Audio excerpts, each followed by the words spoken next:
Hey guys, I'm going to be talking about montage editing today. Now this is really exciting for me because it's actually probably my favorite type of editing to do. I've done a lot of it over the years and there's a few tips and tricks I've picked up along the way, so I'm really excited to share them with you. Now just to clarify, what I mean by a montage is video cut to music. So, sometimes you might throw the occasional line of dialogue in there, but today I'm really just going to be focusing on videos cut to music and how you can sort of give your edit a nice flow and make sure you're getting the pacing right and make sure that you're including everything that you want to be including in your montage. As with any other video, the first thing you need to do is consider why are you actually making this video in the first place? Who is the target audience and what is the video hoping to achieve? Knowing the purpose for your video is really important because it basically tells you what you need to include in the video. Now, for the purpose of this video I'm making for you guys, I actually made a little promo for our Wex YouTube channel. It's about a minute long, and the idea of the promo is basically just to show it to new subscribers or anybody that isn't familiar with our videos, so they get a little snapshot of some of the video content that we produce. Now, I'll probably be referring to this video quite a lot when I'm talking about it, just because it's a good example of a montage that I've done recently. So for this video, in which we want to show off the YouTube channel, there's certain things that we are obviously going to want to be showing in this promo. For example, what we want is we certainly need at least 1 or 2 shots of all of the regulars on the channel, so myself, Sean and Amy. We also would probably want in the promo some of the guest spots and a few of the guests that we get in our channel's videos as well.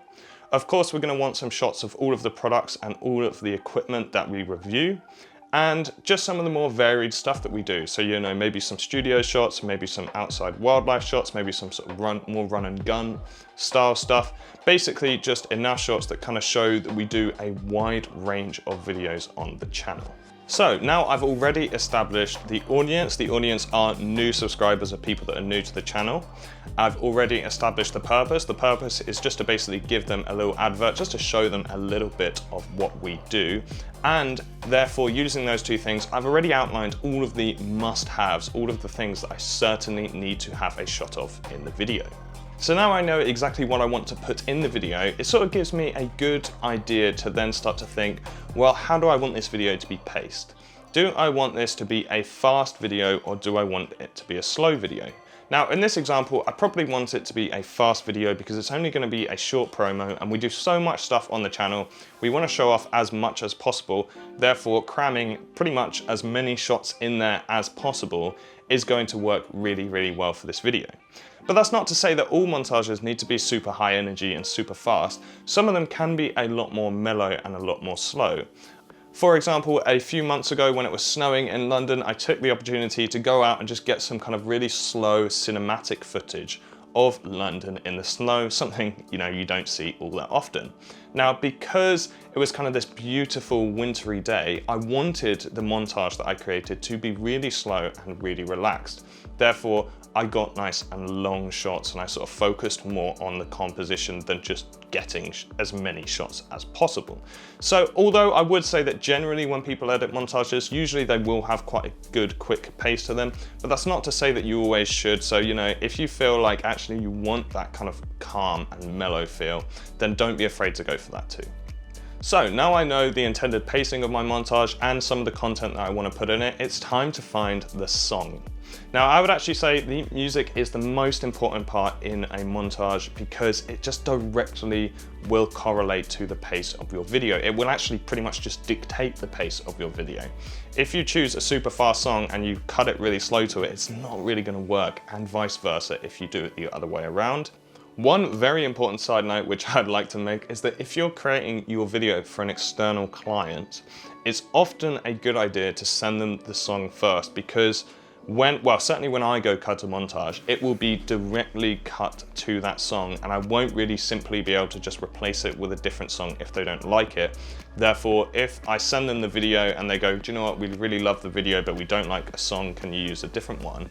Then it basically means that I'm back at square one. It's happened to me before, it's extremely frustrating. So if you are working with an external client, you're not making the video for yourself, I often think it's a good idea just to send them the song and say, hey, do you like the sound of this? Do you like the vibe of this? Just to see what they say, but obviously that's down to your discretion.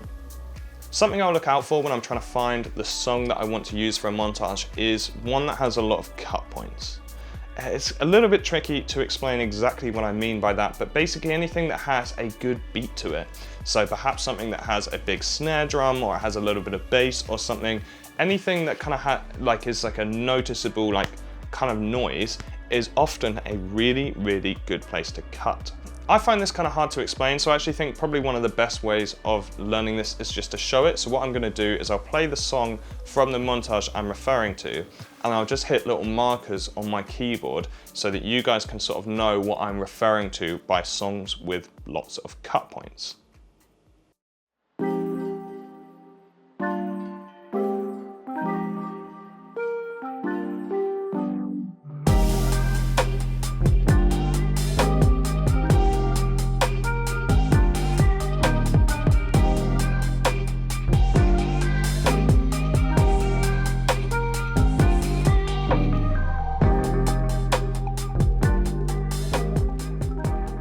Now I've got a song that I like and I've sort of started to think about the pacing. I'm starting to visualize exactly how I want this edit to look. Then it's probably actually time to do some editing. So the first thing I'll do always when I create a montage is I'll create a huge sequence and I'll just drag any shots that I think I might potentially want to use into the sequence. This will be what I'll then use to actually create the montage. But while I'm doing this, it gives me an opportunity to, rather than thinking about pacing and all of that stuff, what I'll really be trying to think about is obviously just trying to find really nice shots that I think are going to be pretty, but also making sure that I include all of those things that I mentioned earlier in terms of, for this video, making sure I've got product shots, making sure I've got shots of all of us, sort of doing stuff and bits and bobs like that. So basically taking off all those boxes to make sure, okay, all of these things that I know I wanted to include in the montage, I've now got in this sequence in front of me, and it's just a huge long line of really nice shots to play with. Once I've then got that timeline, it's worth also just double checking, do I actually think the way that I've sort of wanted to pace this is going to work? Is this song definitely going to work? Because say I'm making a 1 minute long montage and I want it to be really fast paced, but my sequence of potential shots is only 2 minutes long, then realistically that's probably not going to work. I'm going to need more shots than that. So obviously if you're doing a fast paced edit, it's well worth sort of just looking at the length of time of that sequence you've created and gone, okay, have I got enough shots here that I can use a different shot every 2 seconds, and I'll still have enough shots and enough energy to create this video. Now I've got that timeline of potential shots ready for me, it's time to do the fun bit and actually start editing it.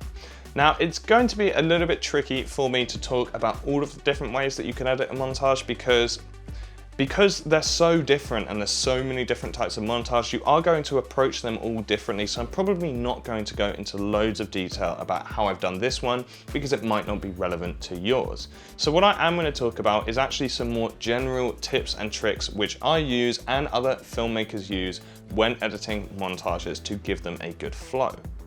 I would say the most commonly used editing technique is to cut to the beat or cut to music.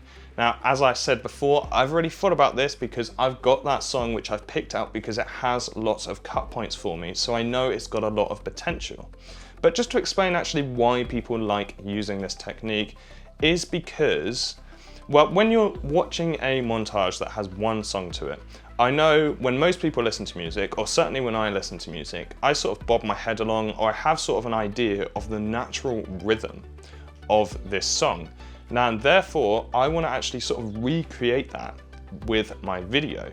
So say if every 4 beats there's a snare drum that hits, then sort of subconsciously, even without knowing it, even without bopping my head, I know that there is a snare drum every 4 beats when I'm listening to this song, which then means that if you then cut on it, it kind of like harmonizes the video and the audio. And it just creates a really nice flow. It basically means that you don't really notice the cuts as much. Whereas if I waited and say there was a beat and then I cut a little bit after the beat and I cut off beat, it would just feel like slightly less cohesive. They wouldn't feel like they marry together so much.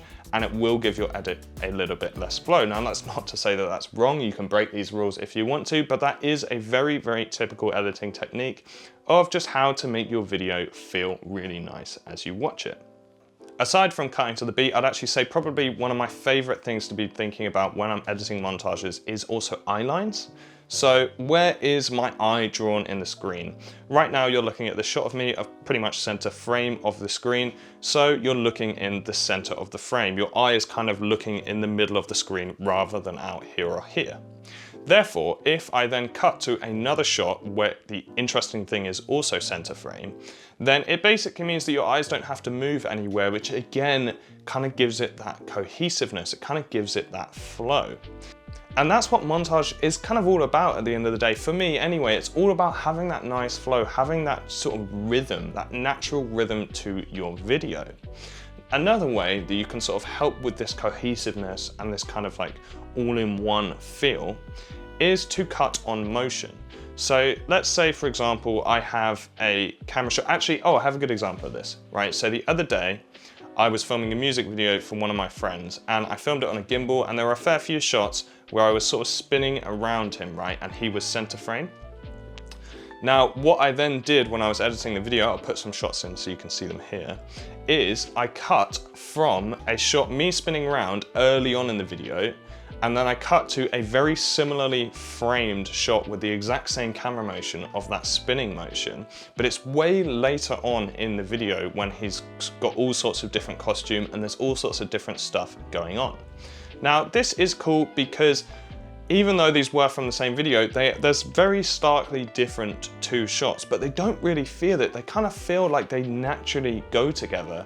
And that's because of that spinning motion is keeping it exactly the same. And it's also using some of that eyeline stuff I'm thinking about. So not only is my eye focused in the center of the screen because that's where he is, when I cut to my next shot, he's still there, but the camera motion sort of feels like it carries on going, if that makes sense, rather than to cut from a spinning shot to just a static.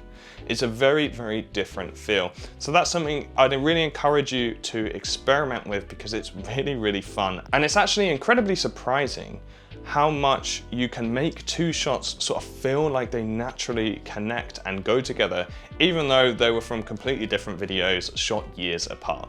So there's a few things which I'd encourage you to think about when you're editing your montage, but there's also something else that I think is worth chatting about, and that is the potential use of graphics and VFX. Now, VFX can really up the production value of a video. It makes it look super professional. If it's done cleanly, it makes it look really, really good. So say, for example, again, this Wex YouTube channel ad that I did, it's kind of, we want it to have a nice high production value. And we also want to show off to people on the channel that sometimes there might be VFX in our videos, or sometimes we might even make tutorials and sort of cover stuff about VFX. So it's important to have it in the video for that reason. But of course, you don't just want to go chuck VFX in there for the sake of it, because it will pretty much be quite obvious that that's what you've done and you just sort of wanted to show off a little bit. So I like to try and find a nice subtle way of including some VFX without it being too showy. I actually have a good example of this from this video. Is there's a shot I got of this Moser slipod, and then what I did is I did some kind of VFX, like this punch in, sort of like out of focus punch in sort of transition into then a closer shot of the Moser slipod. But the way I did it so that it wasn't too flashy or too showboaty was I really thought about those eye lines. So when you zoom in from the wide to the closer one, it's pretty much positioned exactly the same in the frame. So it's basically a really nice way of getting a fancy VFX transition in there, but without throwing it in people's faces. Hopefully the idea is that some people wouldn't even notice that there was a VFX transition in there. Graphics are also extremely useful when you're creating montages for videos, because they're a way of telling the audience information without actually having any audio. That means that you can still have this music track blaring out the entire time, but sometimes there is bits of information you want to get across. It's also, I think, similarly, another way to up your production value, because if you put in a little text with a little animation, a nice sort of sleek looking animation, if you're able to do those. Some of them can be really, really simple, and I still think they look really, really good. So just putting in a super simple text animation it kind of makes the video, it kind of gives it something else to look at. It really draws attention to the bit of information that you want to highlight. And again, it can just look kind of sleek and kind of nice if it's done well. Now, that's pretty much what I was going to cover in the video today. I know I haven't gone into loads of detail. So what I was going to ask of you is if there is any topic that I've spoken about today, or any topic at all that you'd like me to perhaps go into more detail on or give you some tips and tricks on, then please pop a comment below this video and I will take that into consideration. And if you actually want to see the video I've been referring to the entire time, this little Wex ad, then I've popped it in up here or one of the corners. It will have that video in. So you can check that out and maybe that will actually give some context to some of the stuff I've been talking about here. But apart from that, I just want to say I really, really hope you enjoyed the video and thanks for watching.